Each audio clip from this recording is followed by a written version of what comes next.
Grouping of capacitors. Capacitors की grouping दो तरीके से की जा सकती है, सीरीज ग्रुपिंग और पैरेलल ग्रुपिंग। चलिए समझते हैं कि सीरीज और पैरेलल ग्रुपिंग में कैपेसिटर्स की टोटल कैपेसिटेंस कैसे कैलकुलेट करते हैं। Series grouping. जब हम कैपेसिटर्स को एंड टू एंड कनेक्ट करते हैं तब हम उसे सीरीज ग्रुपिंग कहते हैं। एनिमेशन में हम देखते हैं कि तीन कैपेसिटर्स को वायर के थ्रू बैटरी से कनेक्ट किया है। इन तीनों कैपेसिटर्स का कैपेसिटेंस C1, C2 और C3 माना गया है और बैटरी का पोटेंशियल कैपिटल V माना है।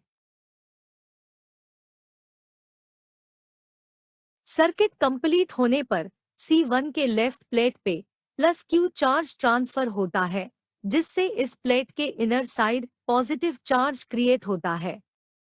साथ ही इंडक्शन के कारण राइट प्लेट पे नेगेटिव चार्ज क्रिएट होता है और outer side positive charge create होता है।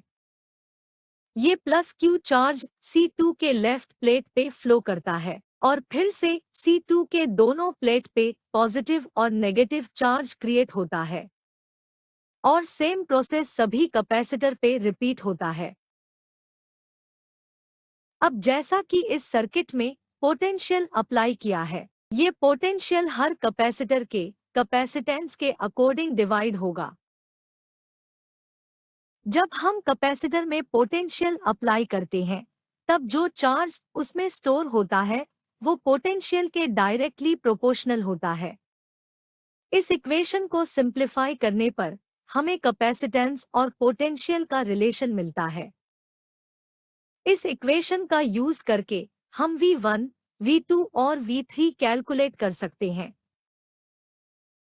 तीनों पोटेंशियल का सम करने पर हमें एक इक्वेशन मिलती है जिसमें Q कॉमन है।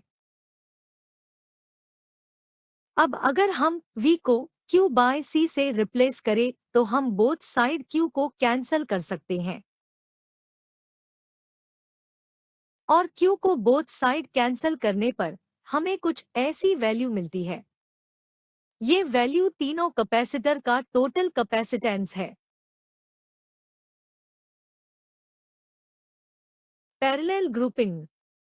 जब हम कैपेसिटर्स के सभी लेफ्ट टर्मिनल बैटरी के एक एंड से और सभी कैपेसिटर्स के राइट टर्मिनल बैटरी के दूसरे एंड से कनेक्ट करें तब वो कनेक्शन पैरेलल कनेक्शन या पैरेलल ग्रुपिंग कहलाता है।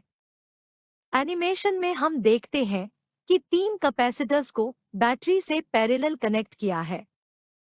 इन तीनों कैपेसिटर्स का कैपेसिटेंस C1, C2 और C3 है। साथ ही इन तीनों कैपेसिटर्स पे पोटेंशियल V अप्लाई किया जा रहा है। सर्किट कंप्लीट होने पर बैटरी से Q चार्ज तीनों कैपेसिटर्स पे ट्रांसफर होता है। ये चार्ज तीनों कैपेसिटर्स पे डिफरेंट अमाउंट में डिस्ट्रीब्यूट होता है, जिन्हें Q1, Q2 और Q3 से डिनोट कर सकते हैं। इंडक्शन के कारण same amount of charge capacitors के दूसरे प्लेट पे क्रिएट होती है, जिनका सम इनिशियल चार्ज के बराबर ही होता है। अब जैसा कि हम जानते हैं कि टोटल चार्ज Q1, Q2 और Q3 के सम के बराबर है। अब अगर हम चार्ज की वैल्यू कैपेसिटेंस के टर्म में चेंज करें तो हमें ये रिलेशन मिलता है, जिसका यूज करके हम Q1, Q2 और Q3 फाइंड कर सकते हैं। इन तीनों वैल्यू को इक्वेशन 1 में पुट करने पर हमें एक नई इक्वेशन मिलती है। अब हम इस नई इक्वेशन में Q को CV से रिप्लेस करेंगे और बोथ साइड V को कैंसिल आउट करेंगे। फाइनली हमें C की वैल्यू मिलती है, जो कि पैरेलल ग्रुपिंग में टोटल कैपेसिटेंस है। Thanks for watching. अगर आपको हमारी ये वीडियो हेल्पफुल लगी तो ऐसे ही और वीडियोस देखने के लिए हमारे चैनल को सब्सक्राइब करें और साथ ही बेल आइकन जरूर दबाएं ताकि आगे आने वाली सभी वीडियो का नोटिफिकेशन मिलता रहे।